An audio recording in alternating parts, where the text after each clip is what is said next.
Okay. Yeah, so let's just have a conversation.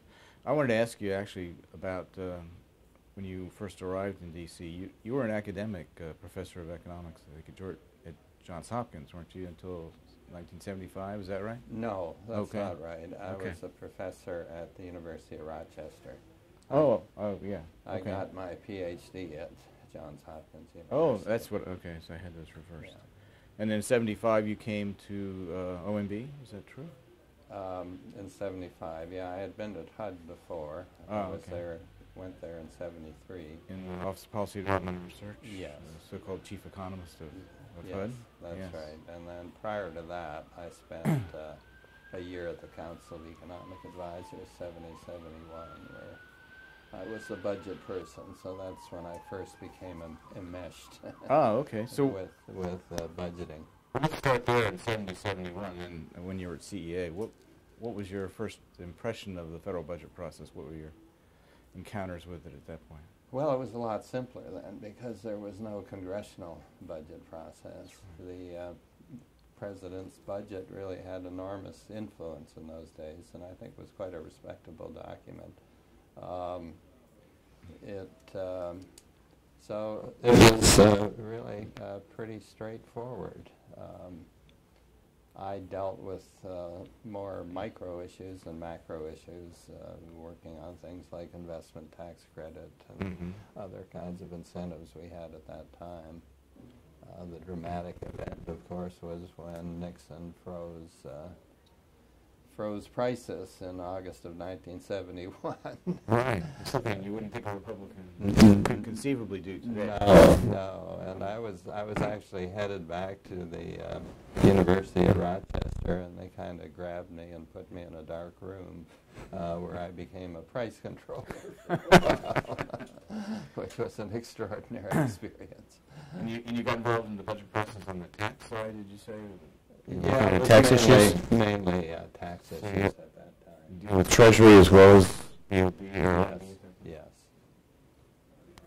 And how did they work together? Did they? Well, at that time, there wasn't that much interaction, to tell you the truth. I didn't have much as a CEA staffer. Later, when I got to OMB and did more macro fiscal issues, I actually made a point of creating a spring review where we brought Treasury people in. It was an innovation at the time. I think a very useful one, but I guess it didn't last. Because it's very unusual worldwide to have the Treasury, or the Finance Ministry, and the Budget Office be separate entities. The Budget Office is usually within the ministry. No, that's exactly right. And when you explain to foreigners how we do things, they can't imagine how it can work out. But I've never seen any really big problem in that division. Yeah. Well, you said the president's budget at that time, when you first started, was a respectable document. What did you mean by that? Well, The implication is hanging there. Well, I think it was an honest statement of the president's priorities, but tempered to the point that it was a realistic plan of action as opposed to being a rhetorical document, which I think it is today. So when you got to be at OMB, and this was now '75, is that what it is? Yes. Okay. And you were dealing with macroeconomic assumptions and models and so on. At that point, do you believe that how would you characterize the job of setting macroeconomic assumptions and projections for the budget, for the president's budget? Was that before the concern about rosy scenarios and that sort of thing? And did it? It was. I'm not saying there wasn't fudging. There certainly was fudging, but it's a bit of an art as well as yes, science too. Yes. The process was that something called the Troika developed the macroeconomic assumptions. That was a group of three, the chairman of the Council of Economic Advisors, the secretary of the Treasury, and the head of OMB. Yeah. And I was a member of what was called Troika 2, the staff for the principals, and I think we did most of the work in developing the analysis. And CBO was brand new then. It's in its first year. Yes. Did they do a pricing of the president's budget that made different assumptions about the economy at that point, or was that? Well, at that point, a couple of points to make. One, I don't think we in the executive branch had a clue as to how to deal with the congressional budget process. It was very new. From the point of view of the Congress, we committed sins by making major proposals at the time of the calendar where they weren't supposed to be made according to the congressional budget process. The macroeconomics at that time, when the Congressional Budget Office first started, it had to contend with the fact that the Senate and the House made their own separate economic forecasts. Each of those committees had chief economists. So it wasn't as clear what the congressional forecast was. And therefore there wasn't really much conflict with the executive branches. But you say there was a questioning by CBO even in 75, 76 of the timing of the president's proposals? Not by CBO. I'm talking about the chairman of the budget committees in the Congress and the new budget committees. The leaders of the Congress, yeah. And what were the specifics there? Well, I don't remember the specific date, but at one point, it was actually after the president's budget, quite a bit after,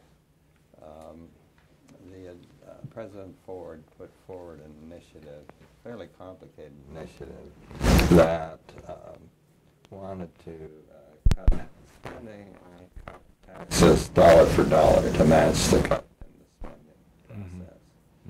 So that proposal, I think, took the Congress somewhat by surprise.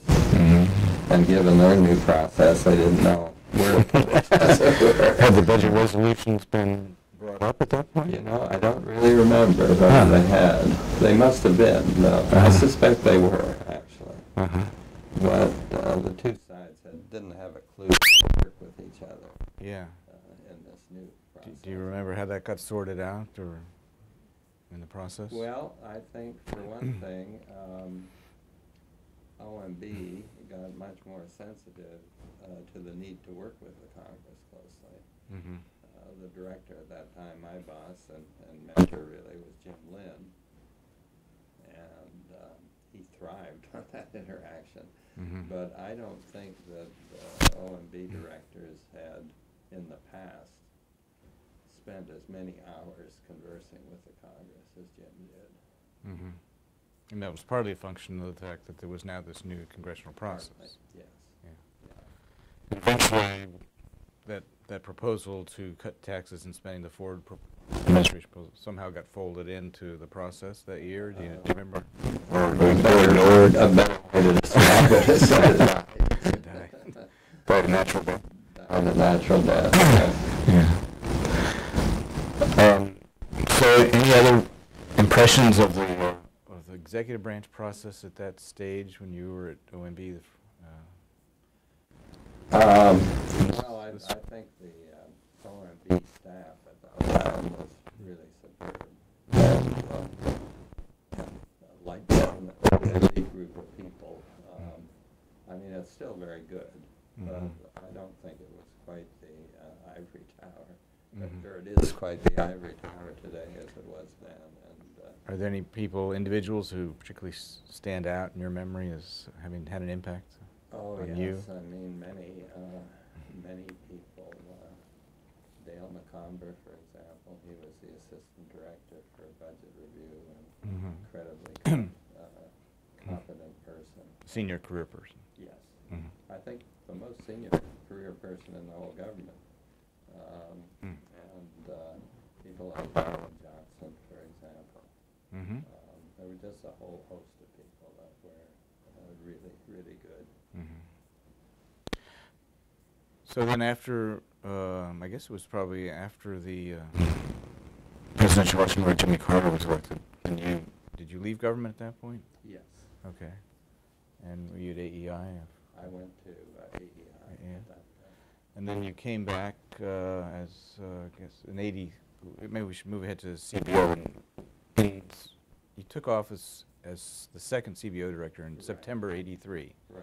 But I think you were actually named as a candidate or in the running well before that. There was a long process leading up to your selection. A very long process. Can you talk a little bit about what that involved? How did that unfold? Well, I don't know how much detail you want on this.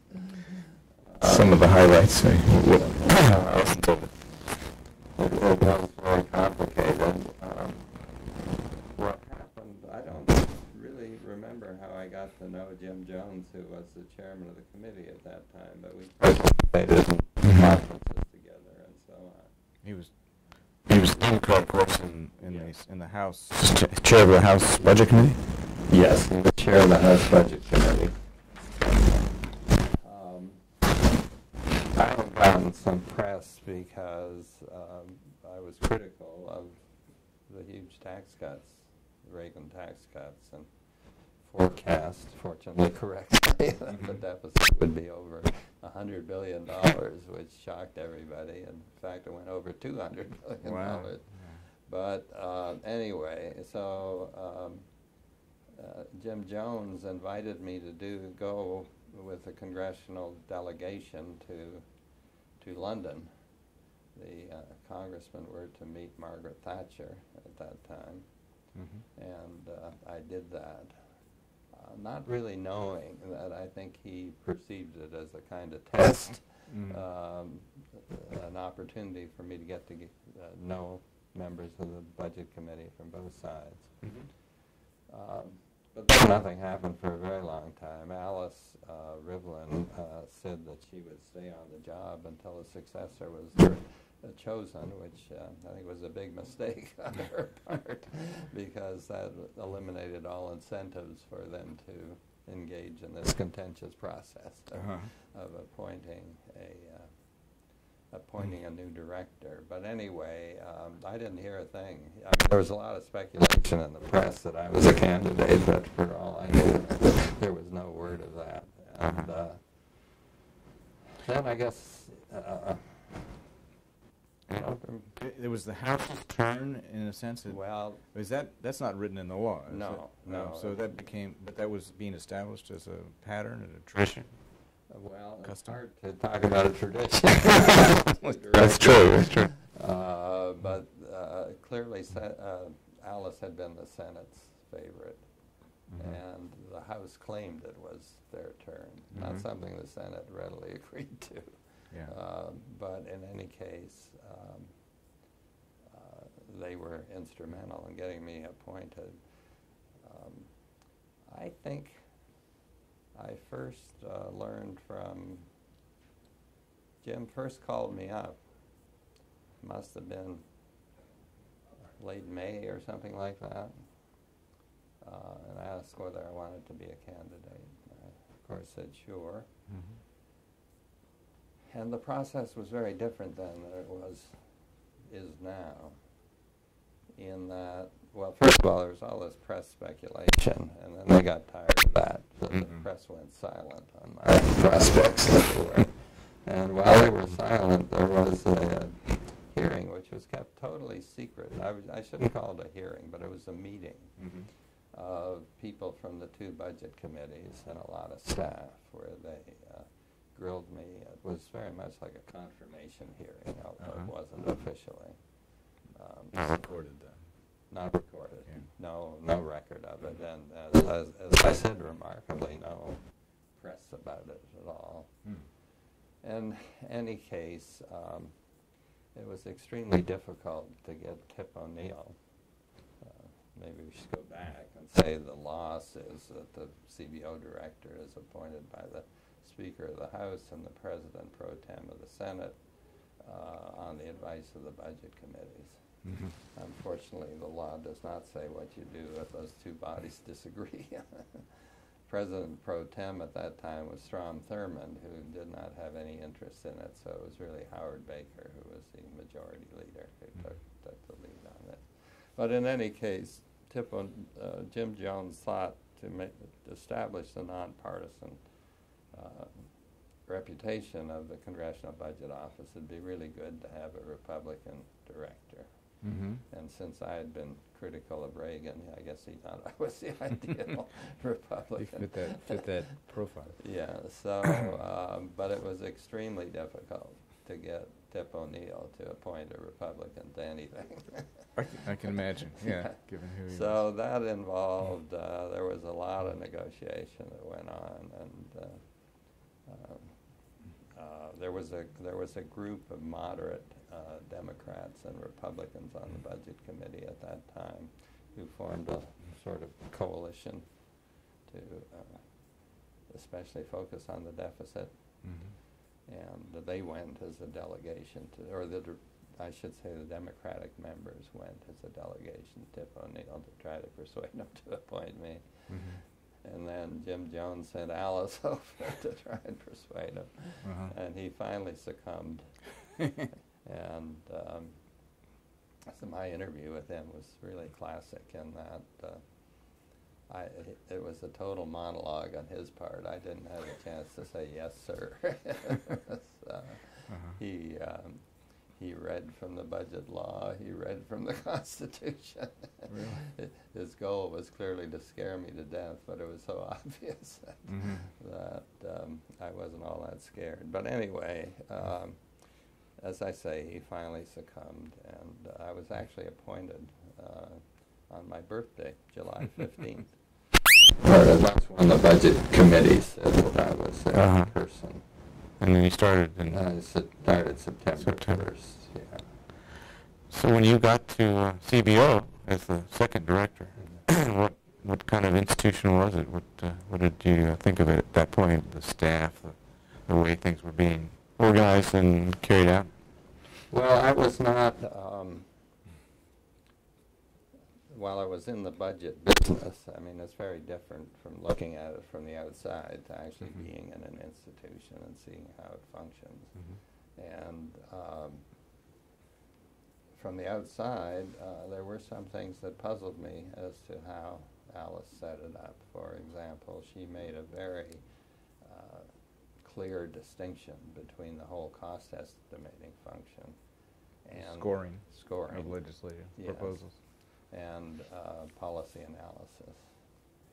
And I couldn't figure out quite why she did that, but you know, I wasn't there more than half an hour before I recognized that it was really the right way to organize the institution. There were so many demands on the scoring staff that it would have swallowed up any chance of policy analysis if she had not separated that out. Were they different kinds of people, different kinds of analysts? Different kind of people, yeah.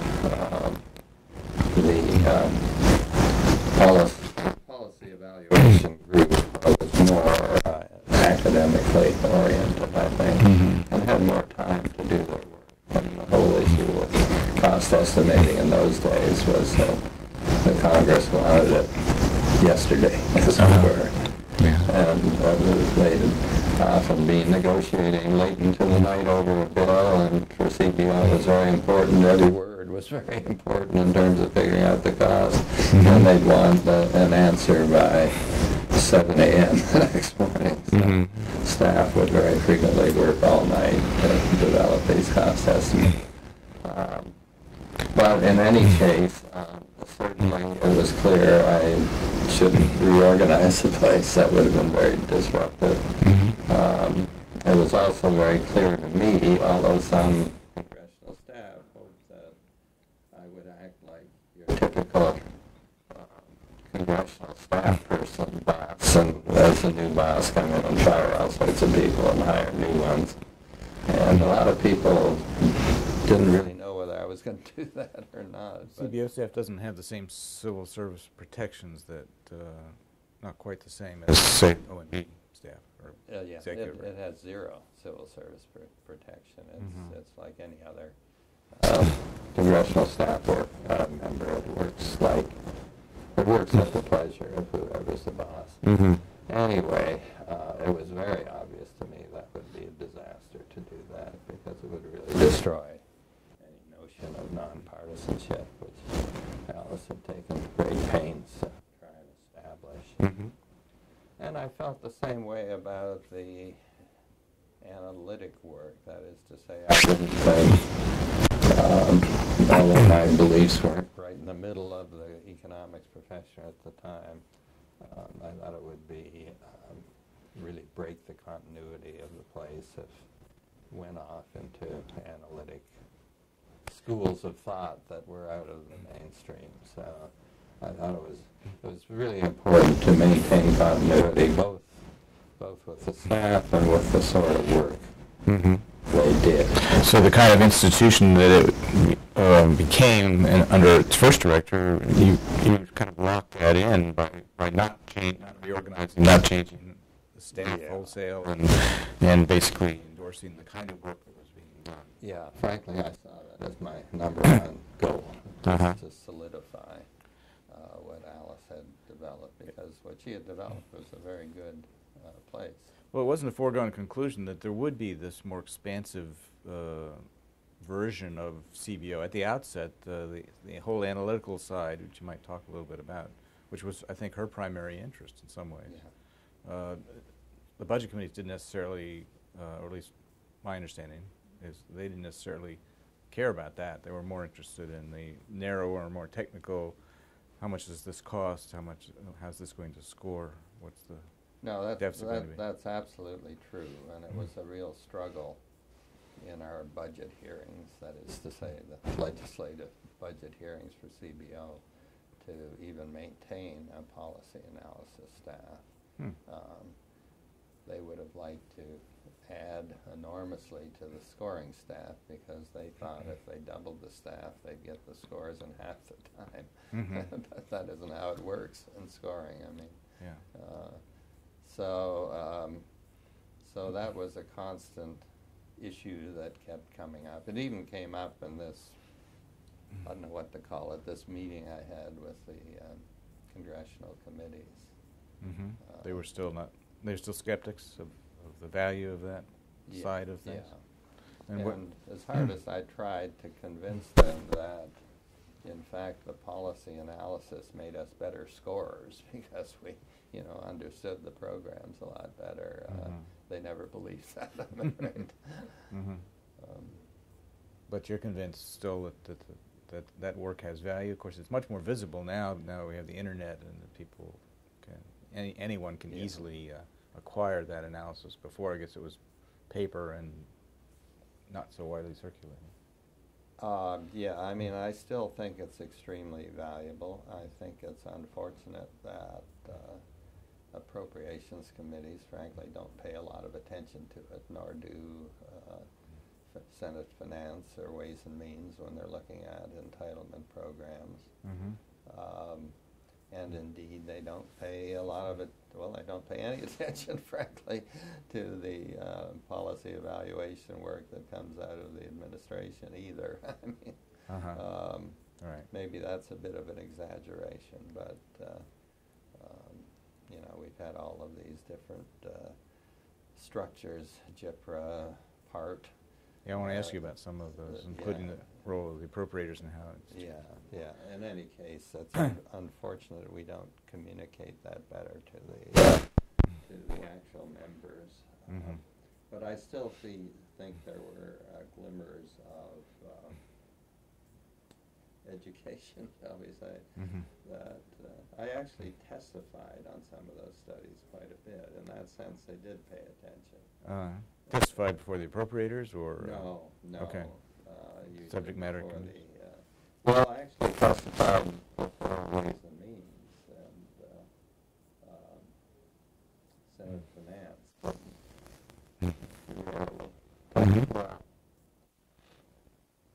I guess, let me step back. I guess to some degree I did testify before the appropriators. I don't think ever in the full committee, but say in defense subcommittee or various subcommittees, I would testify. My testimony would lean on policy analysis that we had done, but again, I don't know how much influence it had, but I think it did. I think it did educate the members to some degree. So you were at CBO from 83 to 87. During that interval, what are some of the major events that you got drawn into or got engaged with, or some of the people, some of the actors, key actors that shaped decisions in the budget process? Was that, I guess that was a period that included the 1984 Tax Reform Act being passed? That was 86, so Yes. that was during your tenure. Yes. And also the Graham-Rudman-Hollings Yeah. Act Yes.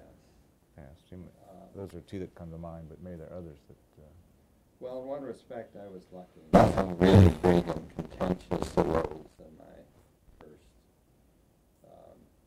year or so there.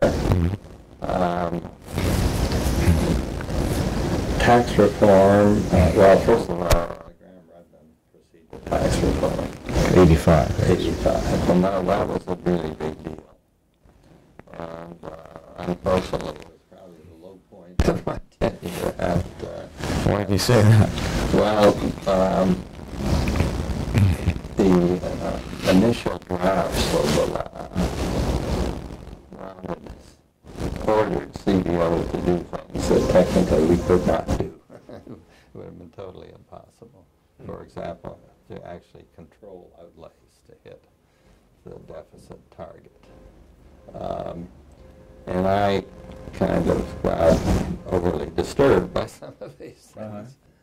And there were a lot of other things that they put in there that we could do, but not very well.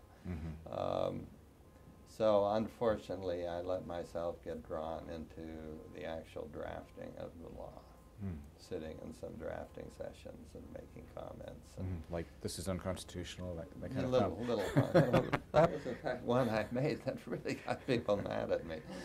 They said, "What are you, a constitutional lawyer?" Luckily, the Supreme Court backed me up eventually. Eventually, that's right. Yeah, but anyway, it didn't seem to matter what I said. Some things I thought I said was very harmless, and it really just annoyed people to the extreme. So I would have been much better to, it really hurt my relations with especially the Republicans in the Budget Committee.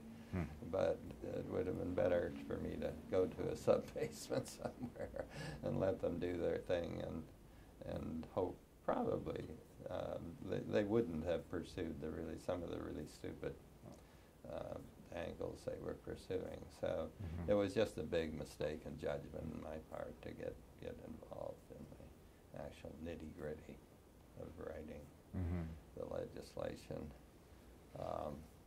That's the first act that included the concept of sequester, I believe. Is that right? But few people have noticed that was one of our problems. The sequester then was defined very differently than the more recent sequester we've had, in the sense that the law told us to sequester outlays. So we had to decide what change in budget authority or appropriations language was necessary to result in a certain change in outlays, and that it was something we didn't do very well. And in fact, there are many combinations of changes in budget authority that could produce a certain outlay pattern, so it's not obvious that there's a one-to-one. No, absolutely not. But that was one issue on which Chairman Domenici was always very frustrated that he couldn't get a better handle on outlays.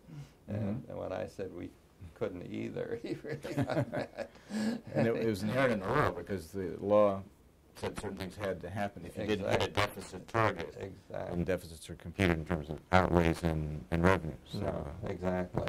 But the more recent sequester all worked on budget authority. And that was a lot simpler. And I think in the end, I would like to see the nitty-gritty of some of the decisions OMB and appropriations committees made during that period, because I'm very suspicious that they allowed much more flexibility to the departments than was intended to the law. Oh. But that's a suspicion. It's not something I can prove. How could they have done that? Well, I probably shouldn't pursue it because I have so little information on it. But one thing, obviously, that gave them more flexibility was that they were a lot of departments were able to dredge up old appropriations that had never been used and had been carried forward, and that gave them some flexibility all by itself. They could rescind those and get credit for outlay savings? Is that the notion, or? Well, I don't think they could rescind it, but they could use them to not I see. Okay. have the same. Even though the BA had been, budget authority had been controlled. that didn't necessarily control outlays because they had other resources. Exactly. Right. Exactly. Old appropriations amounts. Okay. In any case, well, basically, I guess it was obvious I didn't like Graham-Rudman very much, or what it made us do. It did have an enormous advantage. Through my time at CBO, I was frustrated by my inability to get my staff to work more with executive branch staff. It just was like pulling teeth, you know. So, for example, the education department would cost out a certain initiative with very different numbers than we came up with. And it wasn't at all clear that they were doing it for political purposes, but there were technical differences and so on. So you couldn't get them to pick up the phone and call the people at OMB or at education? It was very hard. It was very hard. But Graham-Rudman gave us no other choice. We had to, my staff had to sit down with OMB staff, partly just on this whole issue of cutting BA to get a certain outlay effect, but all sorts of issues arose, all sorts of conceptual issues arose, and they really worked well together all of a sudden, and they gained a lot of respect for each other. I think that was important. How that has evolved since, I'm not sure. But my impression was that OMB and CBO staff always behind the scenes communicated well and shared assumptions and technical. Yeah. Off the record, that's Yeah. But when I was there, which was just after that, I guess, and then beyond. So I guess that pattern continued.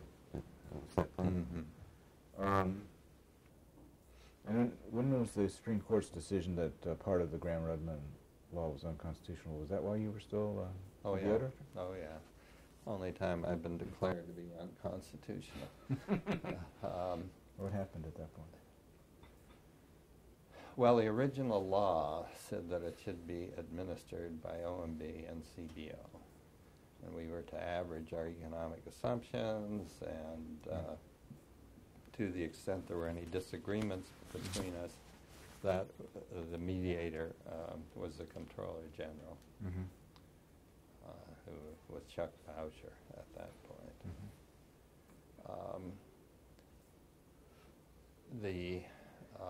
So they had made him the mediator, the people writing the law, especially Phil Graham, had made him the mediator because they were trying to argue he was an executive branch employee,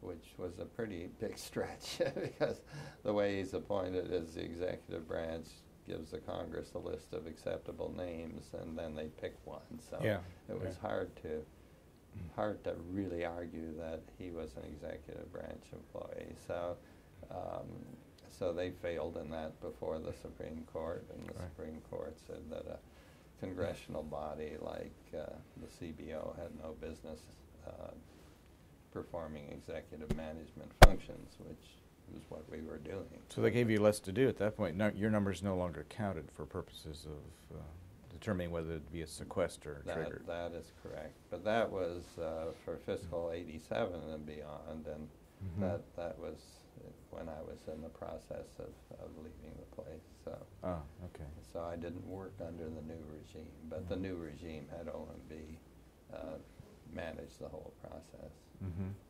And there was never a significant sequester after that. They had built a sequester into the law for fiscal 86. Is that right? Yeah, I think it was fiscal 86. Would have been the first year that it would have been effective, I guess. Yeah. 'Cause it was passed in I'm a little- '85. Might have been fiscal '87. I Well, don't you I know, don't know. now that you mention it, I think it may well have been fiscal '87 because we were into fiscal '86 by the time it passed. I think it passed in November '85, something Okay. like that. Okay. Just as an aside, I think it was one of the most important attachments to a debt limit piece of legislation that we've ever seen. Is that right? I didn't realize that's how it got done. Yes. So, Yeah. so that gave some leverage then to do something like that, to enact a reform. Yeah. So that's one value of the debt limit. I know that Yes. The you, among others, have been very critical of a Yeah. separately enacted debt limit. and then in '86 we had the tax reform, which was really a huge legislative accomplishment, and it was bipartisanship at its very best, and that was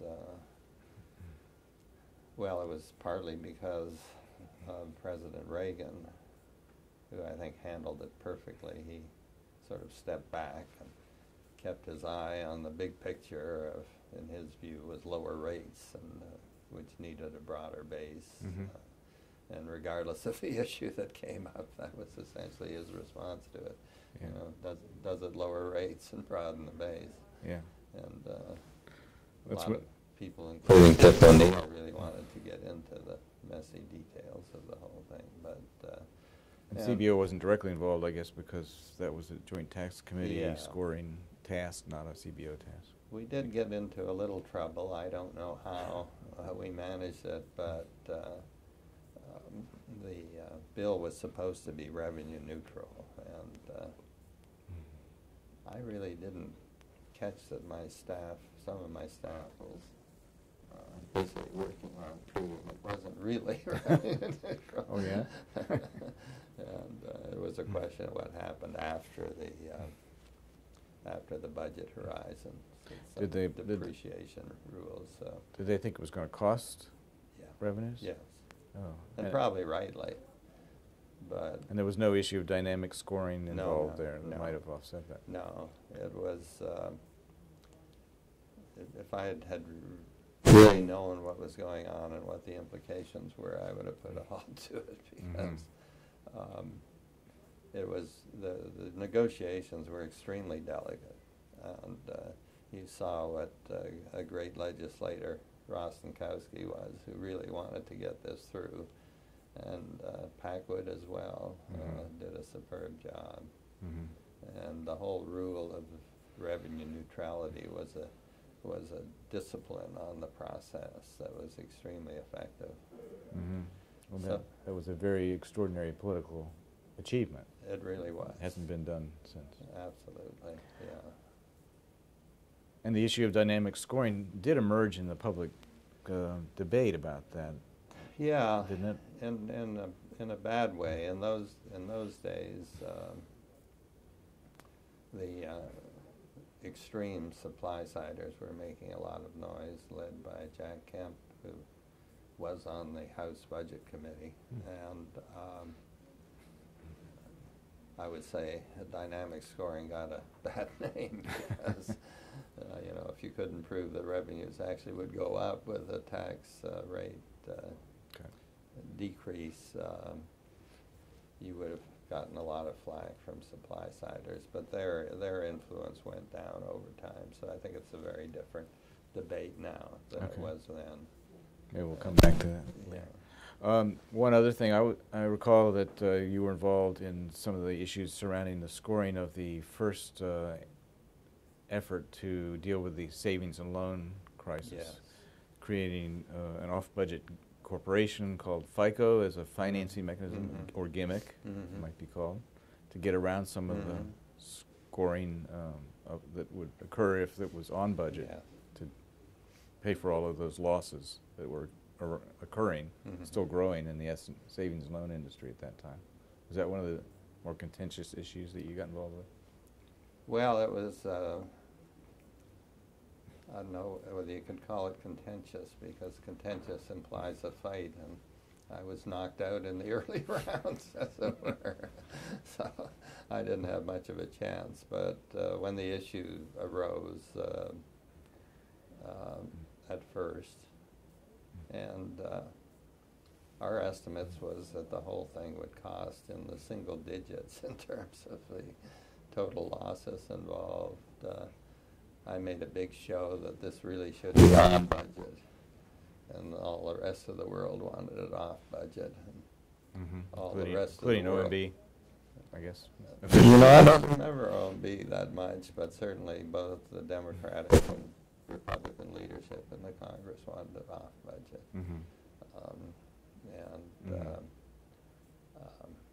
What was an so- administration proposal, I guess, the FICO, to create a... Yeah, that is right. That is right. That's what I So anyway, it was. I think my staff would have liked me to fight longer, but it was clear that I was tied to the tracks, and locomotive was coming down. Could hear it coming. So I surrendered fairly early on that one. Yeah. And then, of course, ultimately, as the estimated costs rose, they did put it on budget. So, in a sense, we won in the longer run. And the interesting thing, though, was that we did publicly make these cost estimates, and they were several orders of magnitude above what the Congress allocated initially for bailing out these institutions. And our cost estimate was still low by a factor of 5 or so.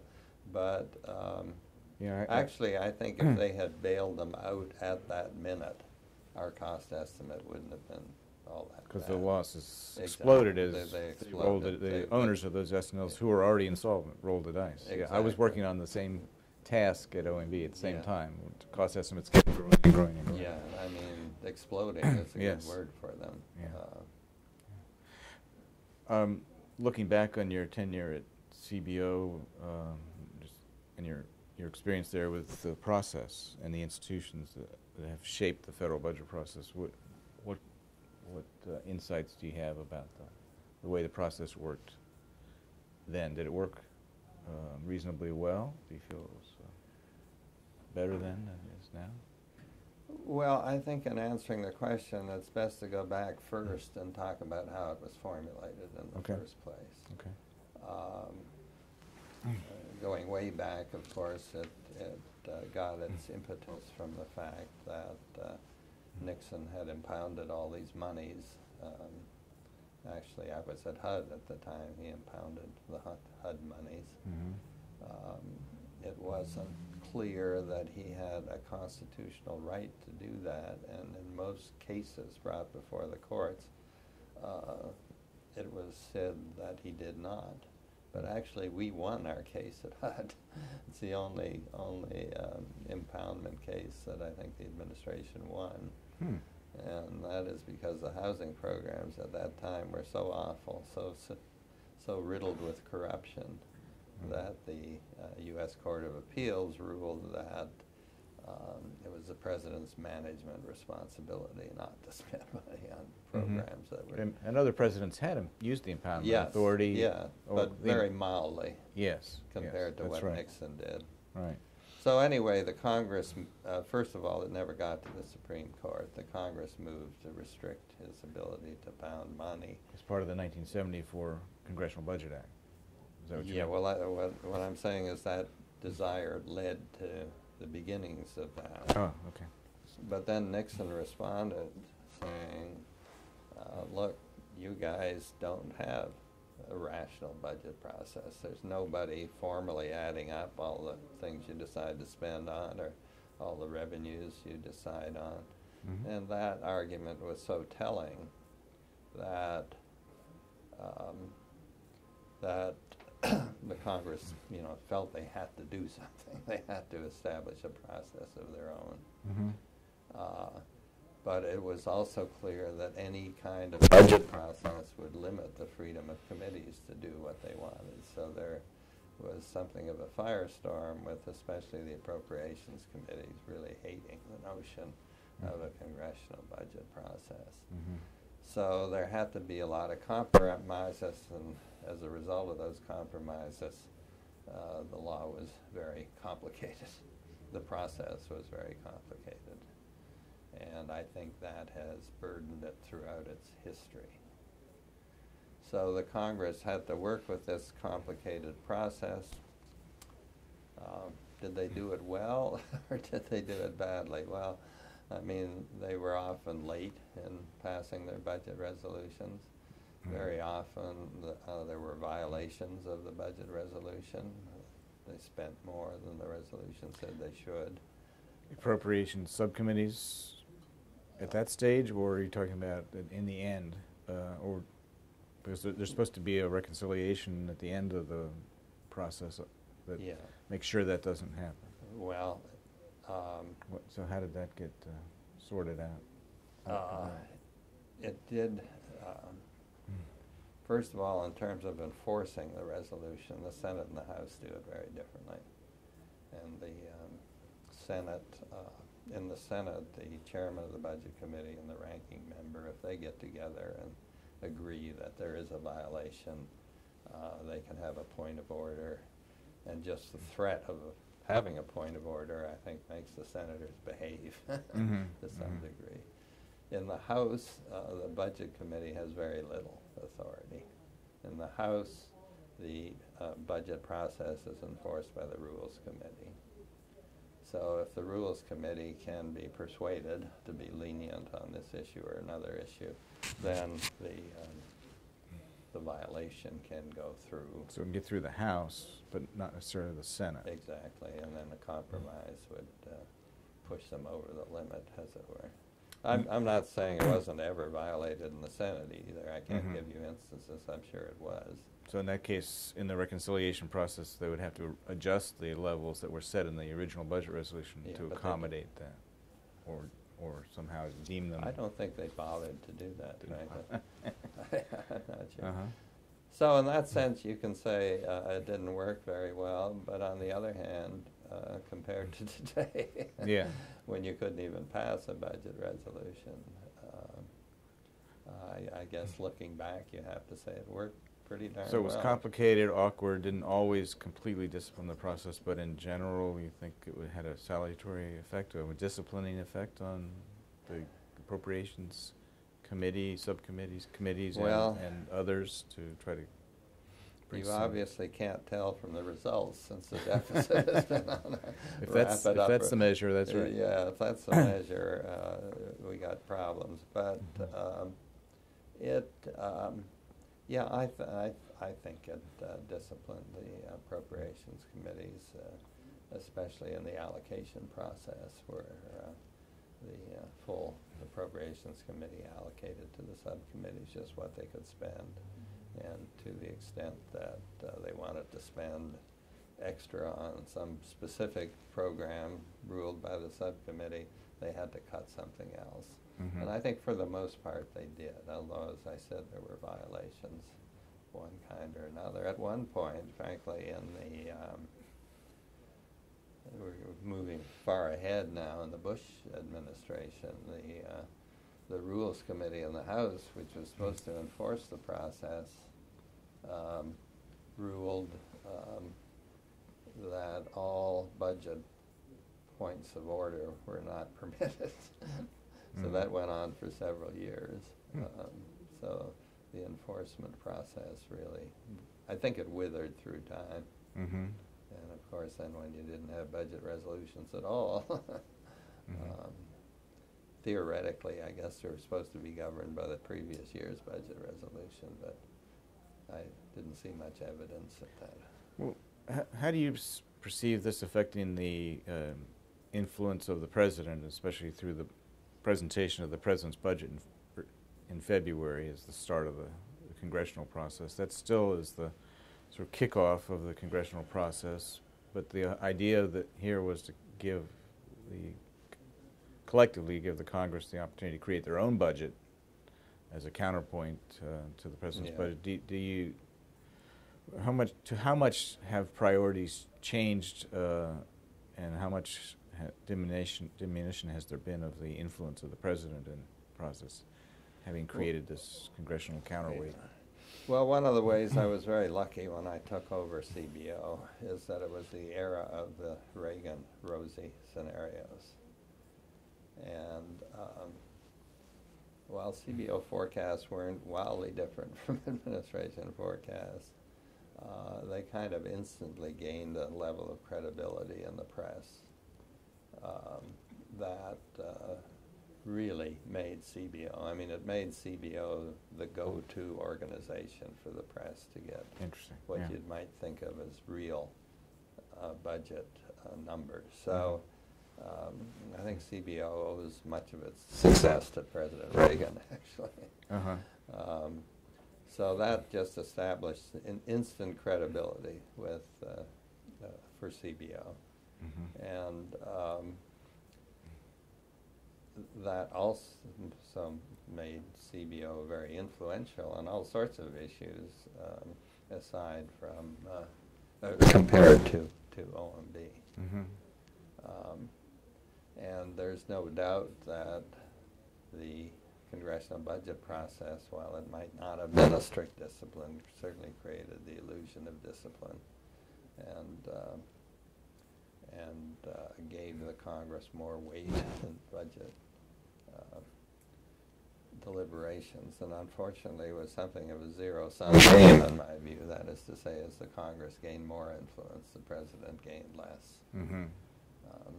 Just the very point of not being able to impound monies anymore was an enormous reduction in his power, even though most presidents didn't do much of that. Yeah, there was still Nixon was the only one who really went exercised far that. out on that. Yeah. So, in my view, there's just no doubt that the president's role in budget making has diminished.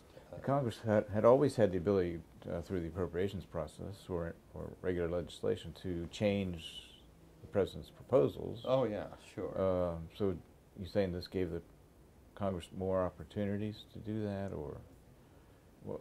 I'm trying to. Can you point to specific instances where the president made a proposal that, say, the budget committees or in the reconciliation process, Congress used this new process to change the president's proposals in ways that wouldn't have happened before? I think it might be clearer to go back before the process and look at the influence of presidents then. Recently did some historical research on the Eisenhower administration and how they budgeted, and it really struck me how much the president's budget was part of the discussion. And it was the only budget. It was the only budget. And President Eisenhower, who had many, many more press conferences than presidents typically have today. I mean, he was out there, I think, more than once a month. Would use those a lot of the press conferences were about foreign policy, but there was generally some budget issue or another that would arise. And President Eisenhower would always respond by pointing to his budget. So, this is what I want, basically. And you don't see presidents doing that anymore. Not so much, yeah. The budget came up in almost every news conference, one way or another. So it just took on the aura of being a much more important document. Now, compared to today, it was a totally non-transparent document. I mean, if you go to the Johnson administration and look at the budgets, first of all, they were very thin. They were only a couple of hundred pages compared to today's thousands of pages. There was hardly any information in them. I mean, there was no economic forecast beyond the year you were in already. There were no projections. Very short-sighted. Very short-sighted. So actually, budgeteers could do everything they wanted. Just as an anecdote, when I was at OMB and the new process got started and all the rules as to what the information the administration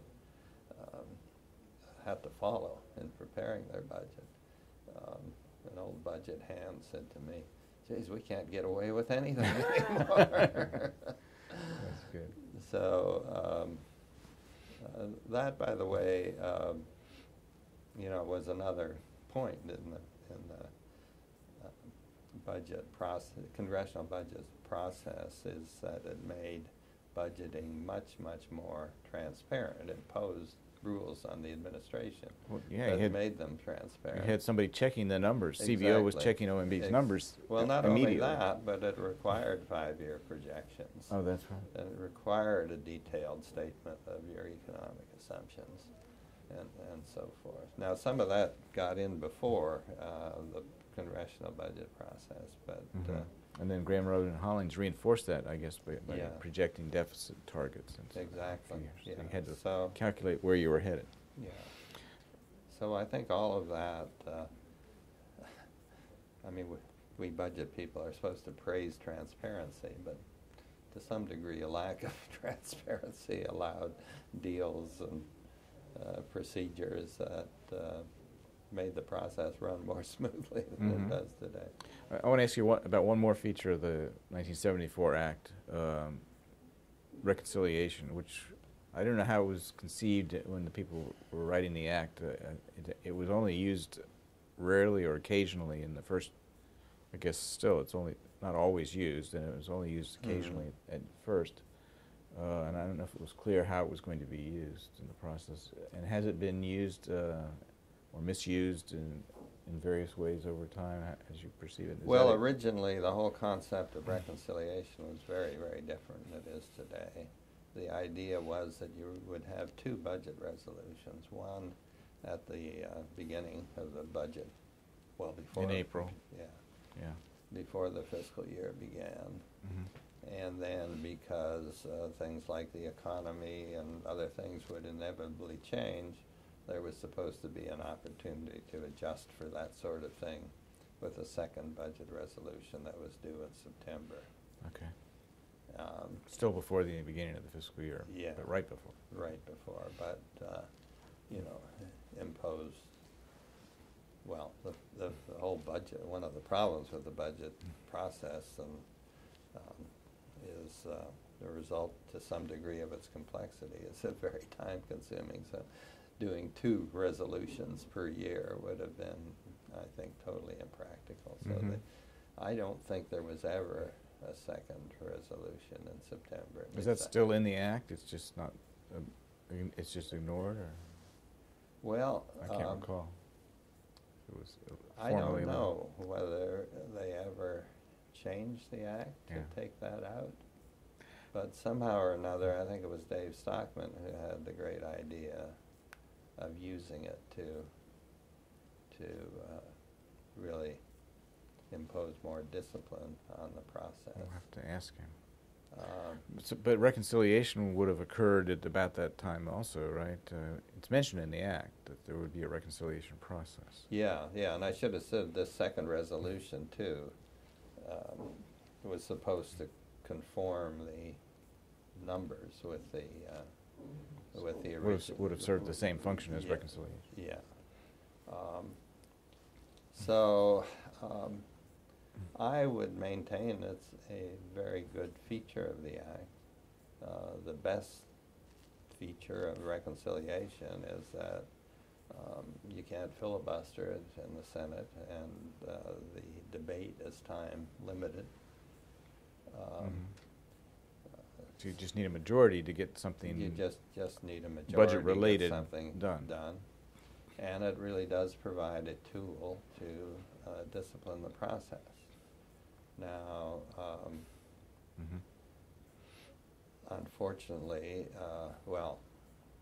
step back, it wasn't clear, I think, in the way that the law was written, that it was supposed to be a deficit reducing tool. No.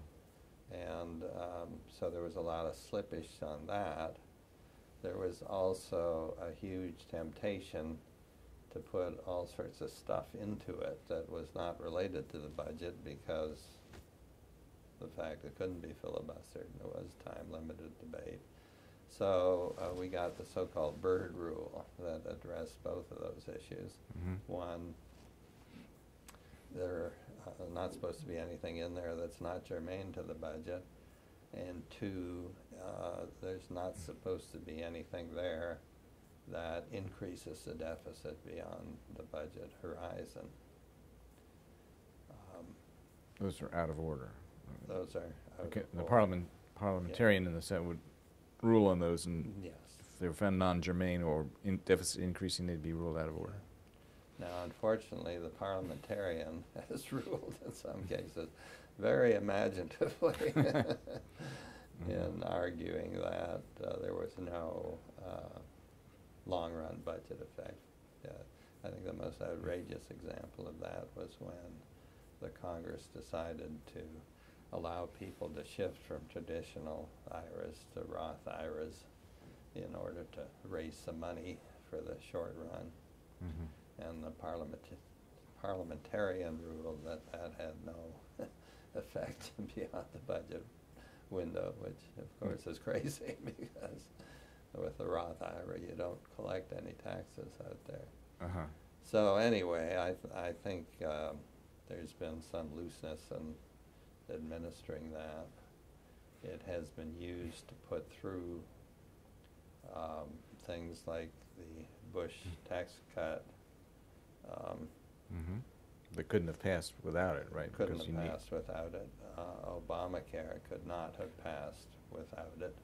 Mm-hmm. And I frankly think the Democrats made a huge mistake forcing it through that way, but that's a whole other issue. Mm-hmm. So it has been used, especially in the case of the tax cut legislation, clearly to increase the deficit. Right, but the tax cut was therefore limited so that it would not go beyond the budget window. Mm-hmm. In fact, it was limited even more than that for other reasons. But so in that sense, it seemed to impose discipline, but we Mm-hmm. know from a practical political point of view they couldn't take away that whole tax cut Yeah. for the long run. And I want to ask you about Grand Rubin and Hollings one more time. We talked about it earlier, but what's your overall sense of its effectiveness? It was the first, perhaps awkward attempt to deal with growing deficits in '85. So how did that work out? Well, first of all, I don't think that statement is right. Okay. Because you had the huge Reagan tax cuts and the huge Reagan buildup of defense. Mm-hmm. And the Congress really started to work against that right away. You had the 1982 TEFRA that took back quite a considerable part of the tax cut. Right. I meant in terms of changing the process. It was the first major process change designed specifically to control the deficits. That is since true. Since '74. But you did have TEFRA, you had the 83 Social Security reforms, you Mm-hmm. had Mm-hmm. 84 tax increases on business mainly. Mm-hmm. So you had a lot of initiatives to try to control the deficit. Right. And Graham-Rudman arose because all these initiatives didn't really show up. They didn't really, well, they brought down the deficit, but very, very slowly. Yeah. So Graham-Rudman was a symptom of congressional frustration. They'd done all these hard things. They'd limited spending. They'd raised taxes. Mm-hmm. And yet they hadn't solved the problem. So that's why this very harsh Graham-Rudman got imposed.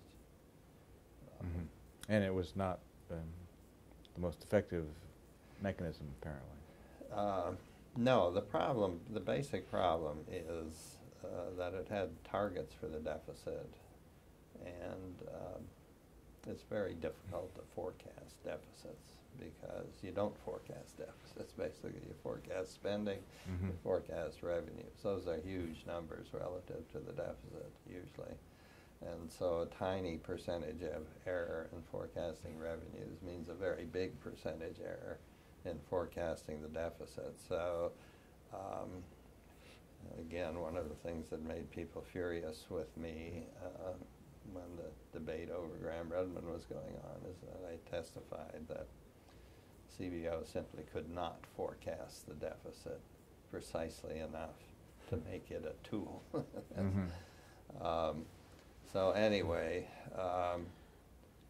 that was the prime problem with Graham-Rudman. Another way of putting it, the deficit is influenced far more in any one year, typically, by unexpected changes in the economy or changes in revenue yield per dollar. So than it is by policy. So that was the problem. The Congress just couldn't keep up with random changes in the deficit. And in fact, the law remained in place at the end of the 1980s. President Bush was facing potentially a huge sequester because the economy had weakened.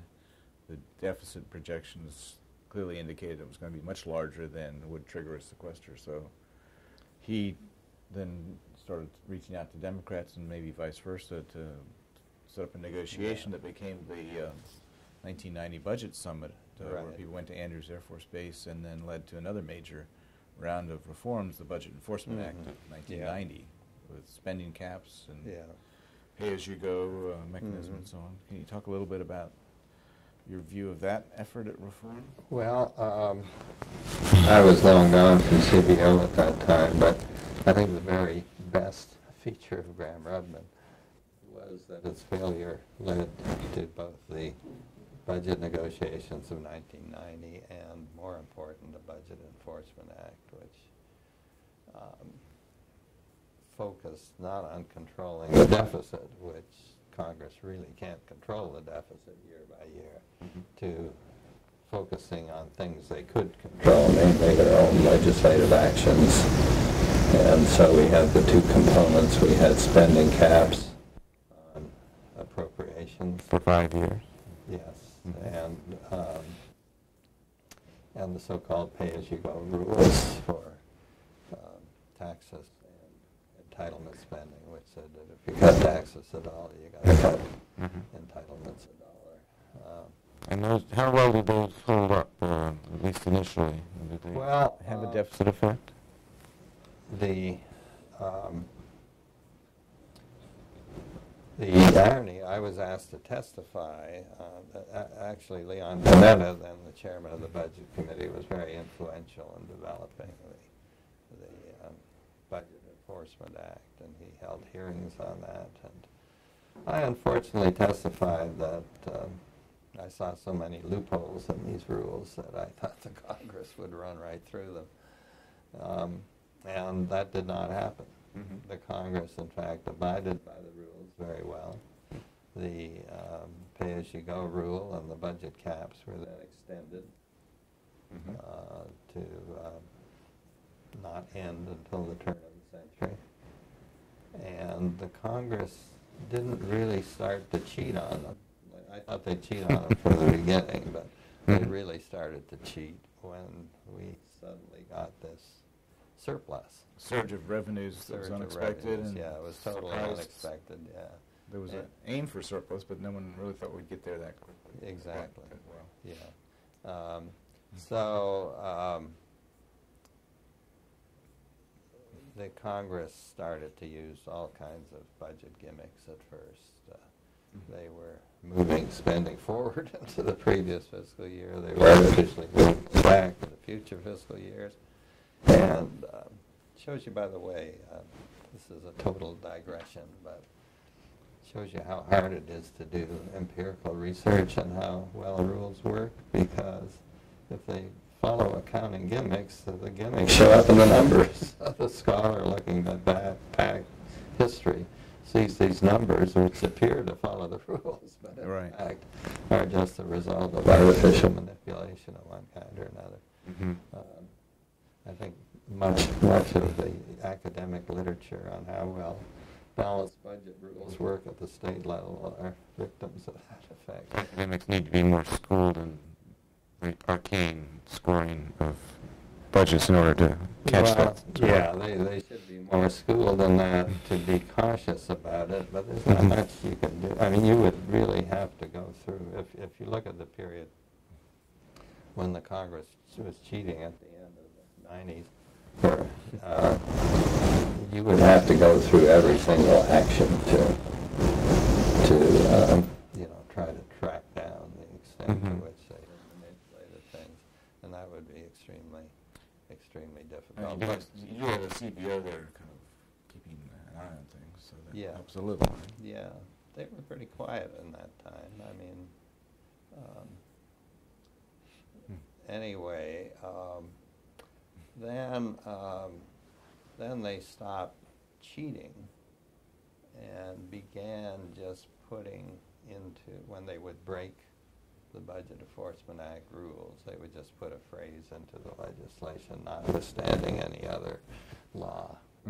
We're going to go do thus and so, which was in total violation of the rules. So they broke down, I think in 99, 2000, they ended 2001, right? Or was it 2002? With discretionary caps? Yeah. I'm not sure. They were extended once, I think, yeah. Not sure. Yeah, anyway, they officially ended and Yeah. they were allowed to expire. Right. And there have been various attempts to bring back similar rules, and officially we have them now, but Yeah.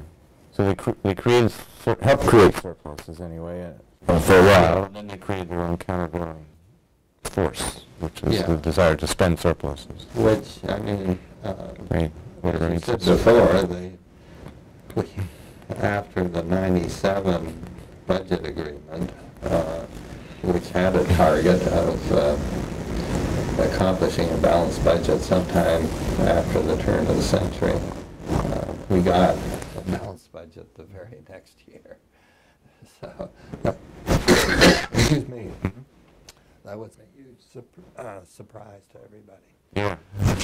Mostly because Revenues were underestimated. They came in really. Yeah, but there were other things going on then too that helped a lot.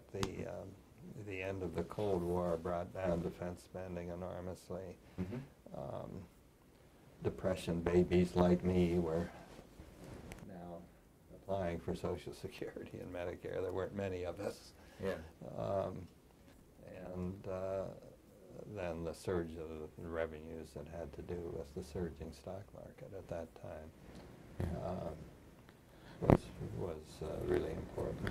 I'm going to ask you to reflect on the recent events in the budget world and how the process has changed recently, and talk about some of the reform ideas you have. But before I do that, let me ask you about one or two, just for brief comments on one or two of the Before things. that, I should also make the point that while there were all sorts of things that were good in bringing us the surpluses at the end of the 90s, you still have to go back and give a lot of credit to the 1990 budget deal, the 1993 budget deal. The Bill Clinton economic plan that passed with only Democratic Only votes. Democratic votes, the 1997 budget deal. Yeah.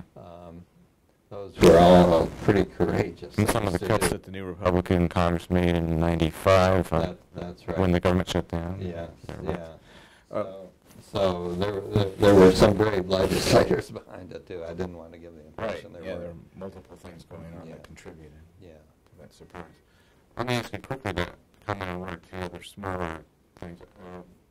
Credit Reform Act was enacted As part of the BEA and changed the way credit programs are treated in the budget to more of an accrual rather than a cash accounting concept for purposes of calculating outlays as well as budget authority. What's your view of that? Has it been useful? Was it a good idea? I think it has been useful. It was thought at the time that because if the government made direct loans to people, there was a big cash outflow immediately and increased the deficit. Whereas if they guaranteed the loan, there was no immediate effect on the deficit. Indeed, it might be reduced by guarantee fees. It was thought that there was a huge bias in favor of developing guaranteed loans rather than direct loans, and they wanted to end that bias. Ironically, I had a research assistant here who was writing his PhD on budget things, and he couldn't find much of a bias before before the Credit Reform Act. But in any case, it was thought. I mean, conceptually, there was obviously a huge bias. So it took care of that bias, but in a somewhat arbitrary way, in that various insurance programs of the federal government, like the Veterans Life Insurance and so forth, have some of the same characteristics of direct loans and guarantees. They're not part of Some have suggested Extending the same accrual period to insurance programs, Yes, which is a little that's trickier, but yeah. could be done. Other countries do Yeah. it. I mean, I have some minor technical problems with how the Credit Reform Act works. The question was, what if CBO was wrong in their estimates? And to correct for that, they put in a so-called financing account, which is off budget. I don't think it should be off budget. I think Keeps it track should of the be cash flows. Yeah. Keeps track of the cash You flows. can reconcile. And if it has a deficit, the deficit is funded with a so-called indefinite appropriation, which is just automatic. The Congress doesn't look at it. So Yeah, I all the think re-estimates are automatic. yes, yeah. So I think they should be forced to look at that in case there is a bias. But those are minor quibbles. I think it's a good thing. If you want to get really subtle about it, I think that was the first instance where scoring departed from what I'll call the simple task of just looking at cash flows and the effect on the deficit. The deficit's no longer simply the net of inflows and outflows in a given year from the Treasury and to the Treasury. Yes, the official deficit is not anyway. Yeah, right. And that opened the door to other departures, I think, which conceptually are good. For example, there's something called probabilistic scoring that what the Congress would started to do was if CBO forecasts that the interest rate would be 6% on 10-year bonds, the Congress had passed a law that said if in fact the interest rate turns out to be 6.2%, there's some subsidy will be triggered. They did that with farm prices and all sorts of stuff. So the CBO didn't like that, but according to the rules of the game, they had to take their forecast of being absolutely certain, so they had to assign zero cost to that kind of what they called a one-sided bet. So they started to estimate the expected value of their forecast being off by certain amounts. So there have been departures from that simple concept of just looking at cash flows, which, by the way, is not benefit cost analysis. It's not economic costs. So that now has created controversy about other departures. There's something called fair value accounting, for example. That's a big issue today, whether CBO For credit programs, right. should discount at a higher rate than the government. Have you taken a view on that? Well, my point was going to be is that things have gotten more and more sort of arbitrary. Or at least esoteric. Esoteric. Yeah. And I understand why CBO wants to do that. There are some conceptual issues that you might say it shouldn't be done. I don't agree with that argument, but it's out there in the literature. It's kind of an arbitrary adjustment, and confronted with all these other arbitrary adjustments we make, I can't get too excited about it, but I think the main argument in favor of doing it is that if you don't do it, it looks like government can do everything more efficiently than the private sector, whether it be lent to Ford Motor Company or whatever. You don't want to give that impression. So I guess marginally I favor it, but I'm more generally disturbed by the fact that we're introducing all these special rules for special occasions. And it's often been suggested that what we really need is a new Budget Concepts Commission.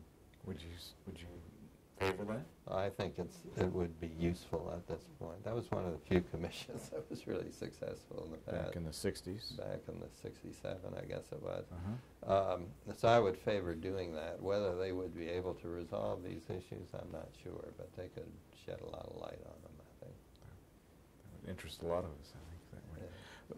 So now we're in an interval, a period, an extended period now of turmoil, if not chaos, in the budget process. A lot of extraordinary things have been done outside the orderly process that was envisioned, at least with the '74 Act.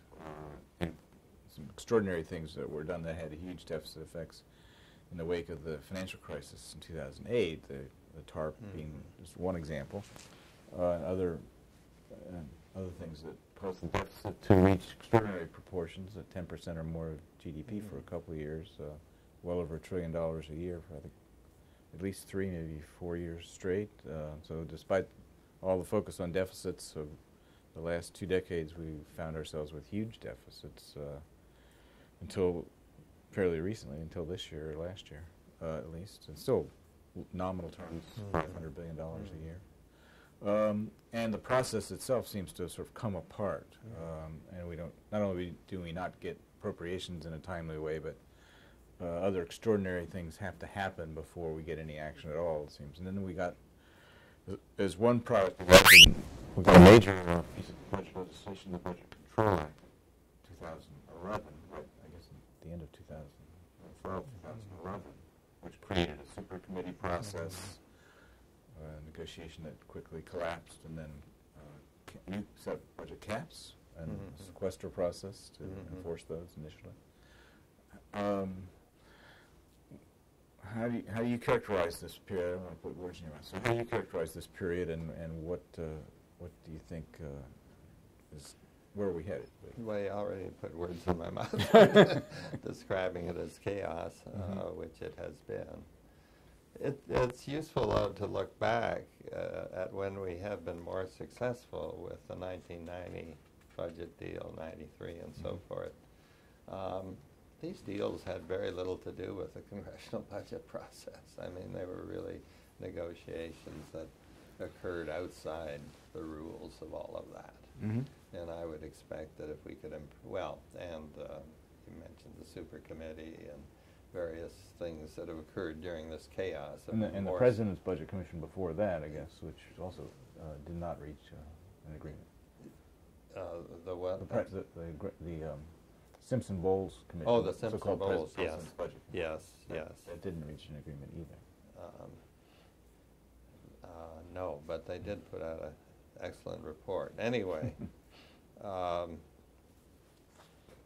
if there was to be some grand bargain, I think you could forecast that it would be outside the regular budget process. But it's a little difficult to identify why things have fallen apart to the extent they have. Is it simply because we've been caught up in this larger contest between the two parties that have been increasingly polarized? And well, that just a is byproduct. often used as an explanation. But I must say, looking at budget history, as I said before, I'd done some work on the Eisenhower administration.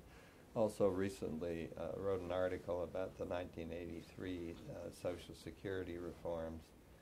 You look back in those eras, people were pretty darn partisan.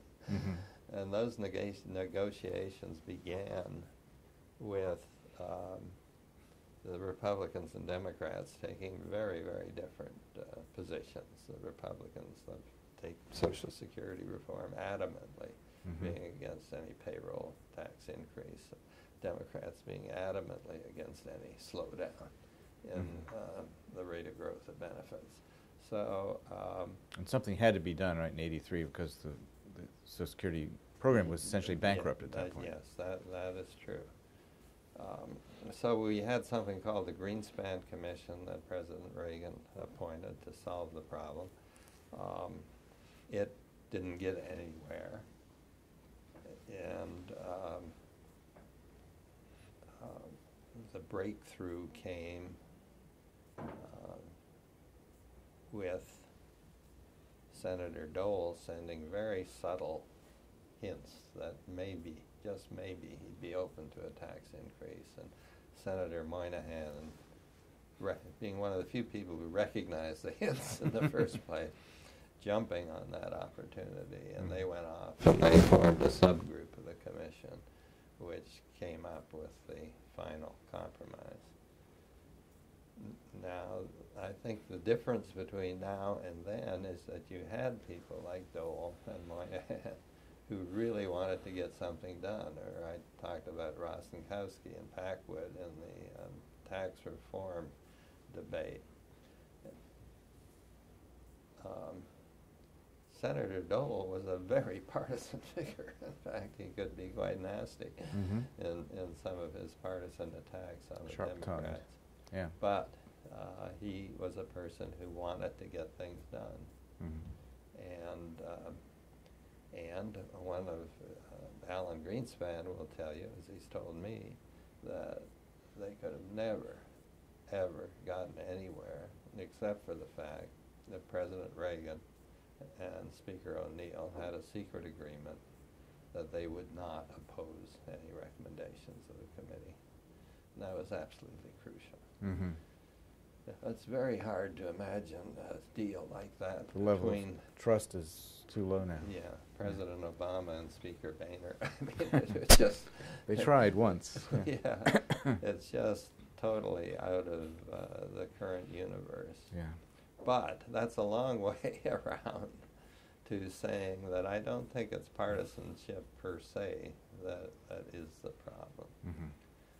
I think the real problem is the extraordinarily difficult straits we find ourselves in with being essentially on an unsustainable fiscal path, where the main reasons it's unsustainable are Social Security and health, although health cost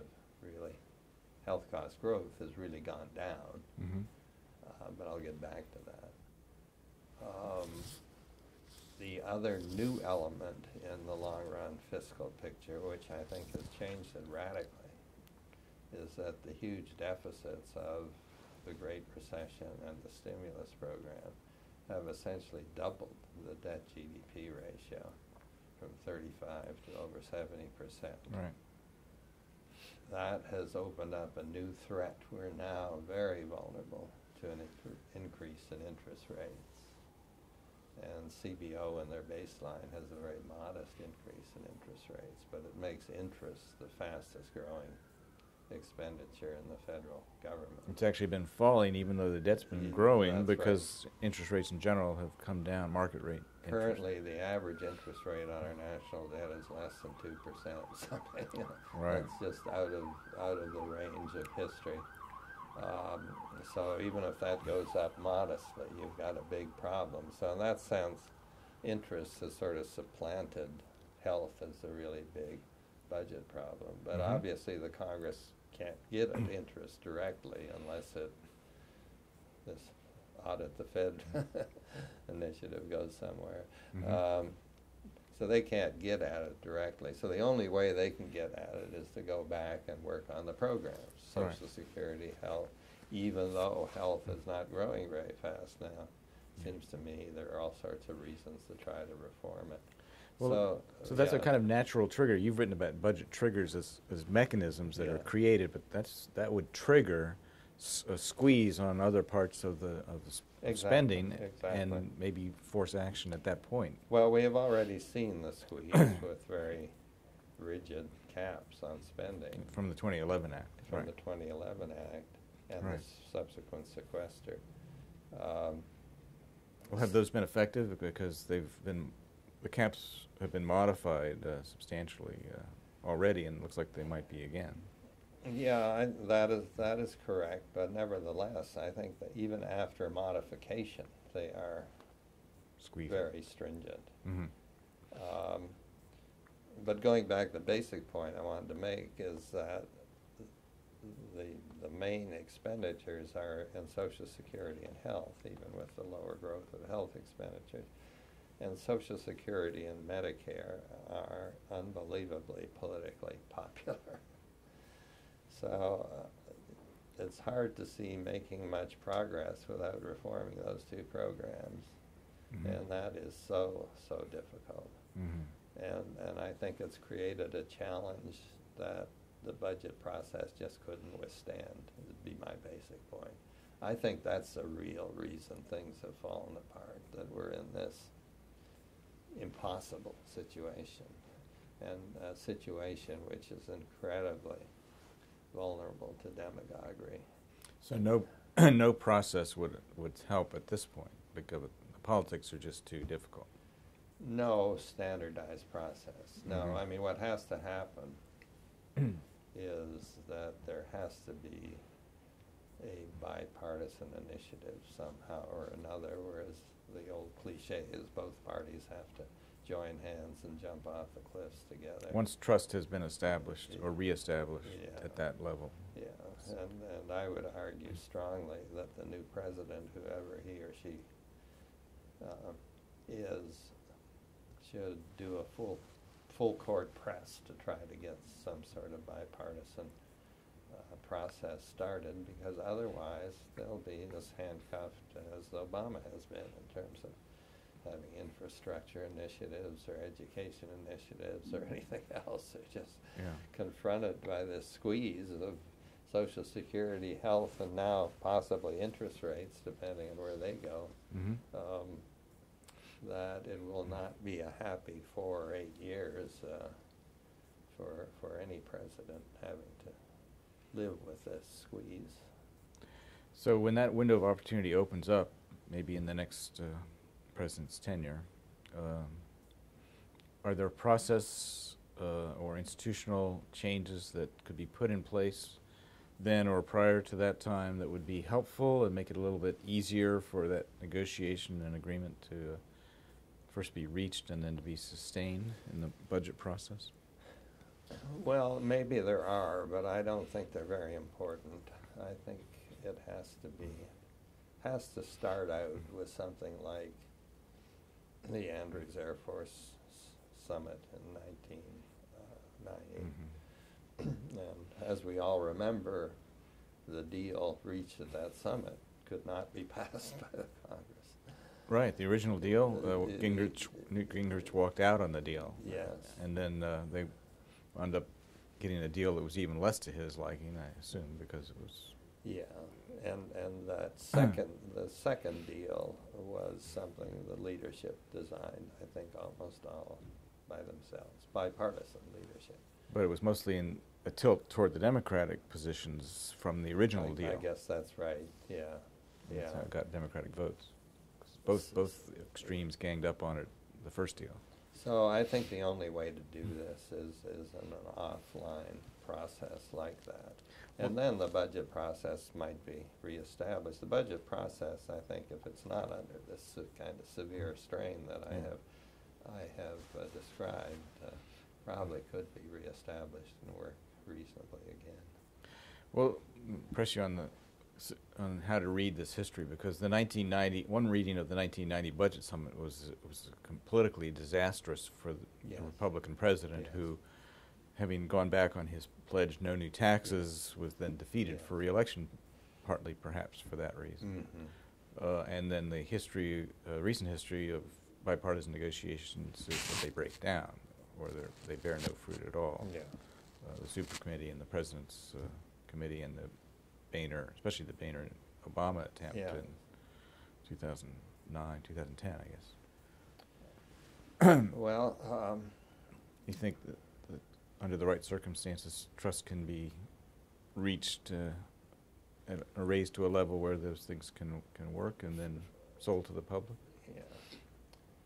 Frankly, I am not sure that the two sides saw much advantage in getting a deal, or perhaps another way to put it is that it does seem to me we do lack leadership, and I worry a little bit that we just don't have the personalities available to provide the leadership and the compromises that are required for that deal. Or putting it another way, I don't see a Bob Dole, a Howard Baker, a Danny Rostenkowski, or even a Tip O'Neill in the Congress. Now, is that because we just don't have any that sort of talent right now?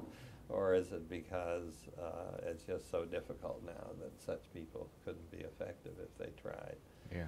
And I'm not sure what the answer to that is.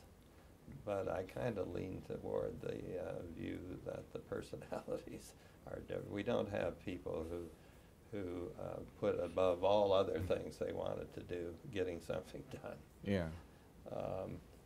And, you know, if you go look back at our history at the 83 reform, tax reform, going back to the Johnson administration, Johnson, of course, was the ultimate deal maker. And another article I'm writing, I've just been looking at the origins of Medicare and Medicaid and how hard Johnson and Wilbur Mills, the chairman of the Ways and Means Committee, worked to make sure it was a bipartisan accomplishment, even though the Democrats had a much huger majority then than they have today. So there was a feeling you had to make a deal to make it sustainable. It had to be bipartisan to some degree. Yeah.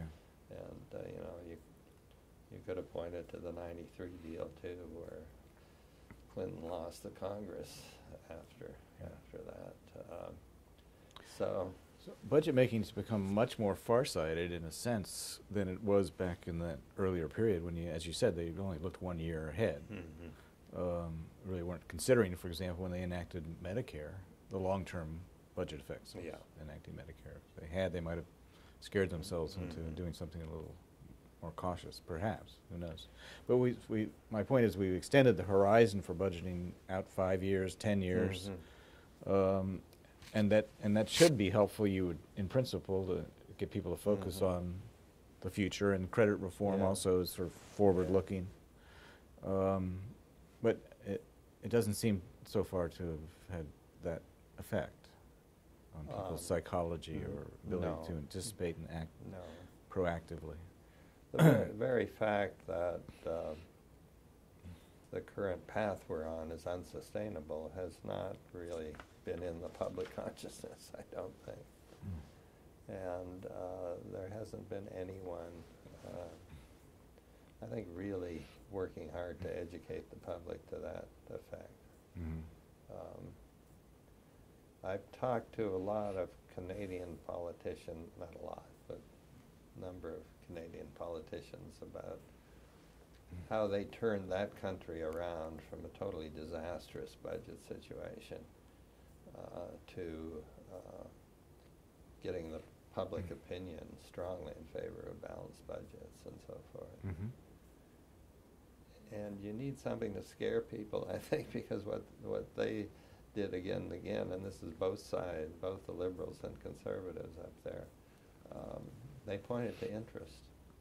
And they got themselves in a position where interest was absorbing 40% of their revenues. And they had town meetings across the country and did all kinds of things. And they really convinced the public boring is not so good when you have to pay interest. Now that's another thing we haven't had now because of these incredibly low interest rates. But maybe Congress, 5 years from now it'll be a very different situation. It could well be very different. Change the politics. Yeah. Just one more time, are there any favorite reforms you have that you'd like to see enacted that would be helpful when that time comes? How do you feel about the getting rid of the requirement to raise the debt limit, for example, or modifying that in some way? Would be one example, but you probably have others that are that's favorite. an obvious example that it's a very destructive piece of legislation, it seems to me. It makes no logical sense whatsoever. It creates an artificial crisis now and then that can be used politically. Can be used, but has not been used well, in my judgment. Well, I think began by saying that because it was a compromise, the congressional budget congressional budget process was very complicated from the beginning. And to prevent people from going around it, we've created other rules about advance appropriation. There are dozens of things that there can be points of order against. I don't know half of them. It is so complicated that I've sat with budget committee staff members who debate amongst themselves whether something they want to do is within the rules, outside the rules. Uh-huh. I would go back and scrub it to the extent possible and try to simplify it. I would keep reconciliation. I'd keep the bird rule, but otherwise there are just dozens of rules that I think you could get rid of. Would you, what would you do with the budget committees, which have been, from the outset, were weaker than perhaps some people would have liked to have seen them, but in deference to the appropriators' concerns that they were losing so much power? Yeah. Well, one of my favorite reforms there would be to make them leadership committees, and maybe even going beyond that and having a joint committee, the House and the Senate, which would simplify things to some degree. I mean, you presumably put the same resolution in front of them. There wouldn't have to be a conference and so forth. So that would really put them in the driver's seat for the whole process. Yeah. Some of these hang-ups now then would kind of melt away because they could make their own rules essentially. And as I said before, if you look at the big budget deals, it's been the leadership who's done them. 1990, 93, and I think 97 as well to some degree. So that would give a lot more power than to a small group of people within the Congress if that kind of process were created. Yeah, and committee chairmen, indeed committees, have lost much of their influence during this chaos that we've been describing. I mean, it's quite shocking the degree to which legislation these days is put together in the leadership offices, barely going through the committees at all, which has had a very bad effect on CBO as another digression, because they don't know who to work with. They you know, in more normal times, a bill would start to work its way through a committee and evolve as it went through, and CBO would be able to identify the key issues and prepare for doing the cost estimates, searching out the relevant data, and deciding on methodologies and so forth. And they almost can't do that now because these bills spring out of the leadership without a lot of deliberation. But anyway, that's a total digression. No, I think it's an insight. Going back to the necessary reforms. I mean, you've got to decide how pure you want to be, as it were. I mean, if I really had my way and talked about impossible dreams, I'd go back to budgeting the way it was before the Civil War. Original sin was separating I think appropriations from taxes? Yes, I think that was a huge sin. Because the main purpose of the budget process is to bring the two together again and have a deficit target. Right. So that would be nice, but I don't think we're going to do that, have one big appropriations. I mean, look at other countries, they unify the two. Indeed, a lot of countries I've worked in have not only taxes and spending in one committee, they do banking and all sorts of economic things all in the same. And there's tremendous power in the executive, which is the ruling. Some places, yeah. I mean, that's a big difference around the world. Until I worked internationally, I didn't understand how many gradations there were in the balance between legislatures and executive branches. But anyway, but we can't do that, obviously. So I think the original designers of the budget process did about as well as they could in working their way among the contending committees. But again, I would go back to simplifying it. I'd put leadership on the committees, whether I would have a joint committee or not, I'm not so sure of. There was a time I favored converting the budget resolution and making it a joint resolution as opposed to a concurrent resolution, which would bring the president into the bargaining process. But in a world where you can't even get the Democrats and Republicans to agree within their own parties, let alone with each other, and then add the president, I think that's a totally impractical notion these days.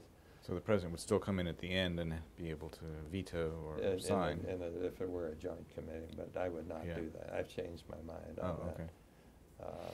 I would not have biennial budgeting. I think that's a big mistake. That's interesting because a lot of people latch onto that as a cure-all. I think as they've thought about it more, even some of the big proponents like Alice Rivlin have more doubts about it now. Anyway.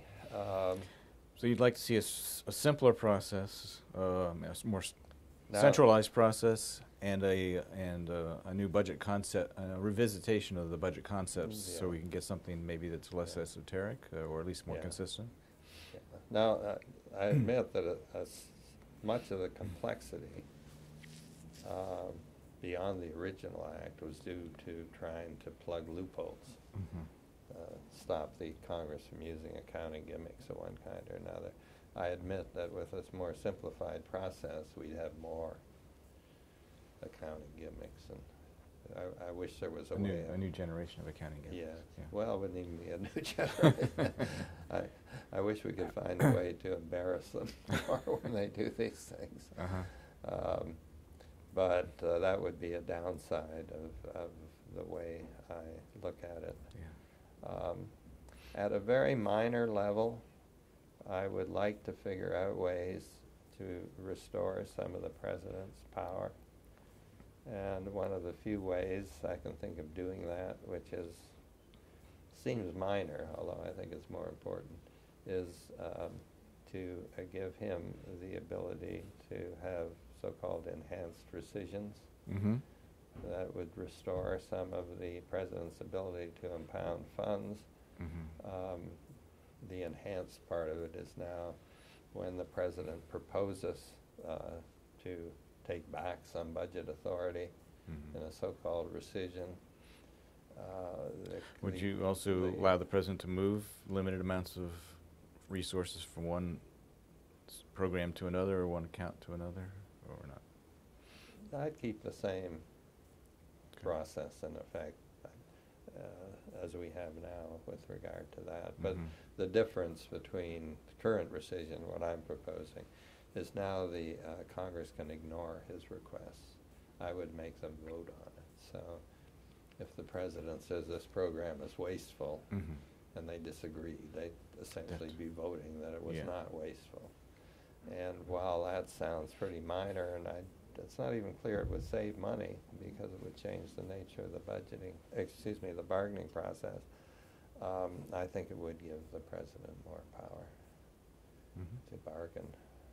And that would be a very important thing to do. Good.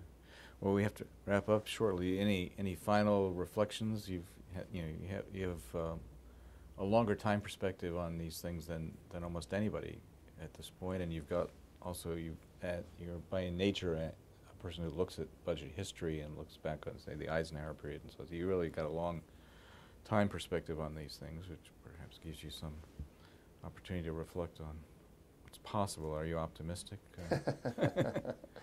Well, to tell you the truth, I'm not very optimistic.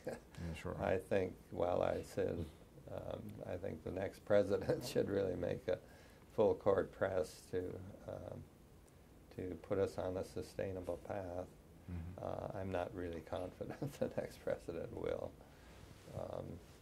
And if you look at how other countries have gone from an irresponsible budget situation to a responsible fiscal consolidation, it's either because they were in a crisis, a sovereign debt crisis, or because one looked very close over the horizon. Paul Posner and I debate whether Canada was a crisis or not. Yeah. Yeah. But you lean toward we need a crisis at some point. Yeah, yeah. Well, It's not a good way to go. Yeah. If you look at how things get changed in such crises, you know, there tend to be very arbitrary cuts in benefits. You look at Greece and other countries, they've cut retirement programs with no notice whatsoever to the recipients. Yeah. The structural changes take longer to enact and then longer to play out, so you don't get them right away. No, that's right. So, very, you know, huge number of totally arbitrary tax increases and all sorts of things. Mm-hmm. So it seems to me, you know, whenever I'm talking to an audience and some extreme liberal gets up and accuses me of wanting to cut social programs, or some extreme conservative gets up and calls me a tax increaser, you know, I just say it's in your interest to avoid such a crisis, because a lot of things are going to happen that'll be really unpopular with the extreme left and extreme right if you have a crisis. But so far, haven't convinced them. Yeah. Thanks. This has been terrific. Okay. Yeah, terrific 2 hours. I appreciate your time. It's a pleasure as always talking to you about these things. You're very welcome.